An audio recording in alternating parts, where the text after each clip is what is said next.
መጋቢ ሃምሳ አለቃ አሎን ፋርካስ በሰሜን አዛ ህይወቱ አልፏል። ነፍስ ይማር። ከትላንትና በስቲያ የተሰዉት 3 ጀግኖች ወታደሮቻችን የቀብር ስነ ስርዓት በትላንትና ዕለት ተፈጽመዋል። ይህን በማስመልከትም በተለይም ከህብረተሰባችን አብራክ ስለወጣው መጋቢ ሃምሳ አለቃ ኦፌክ ሰፋ ያለ ትንተና ይዘን እንቀርባለን። ዶክተር ጸጋ ፈንታሁን በቀብሩ ስነ ስርዓት ተገኝታ ነበር። የቅርብ ዘመድ የሆነው ባልደረባችን ሮቤንም መሸሻንም እናነጋግራለን።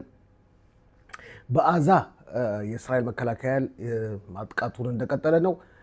አዲስ ክስተት ተፈጥሯል። የእርስ በርስ ግጭት እየተነሳ ነው። በአዛ ሐማስ የበላይነቱን እያጣ ነው። የሐማስ ተቀናቃኞች ከሐማስ ጋር መዋጋት ጀምረዋል። አያቶላ ኻሜኒ ከአሜሪካ የቀረበለትን ሀሳብ እንደማይቀበል ተናገረ። እነዚህና ሌሎችን ልክ በ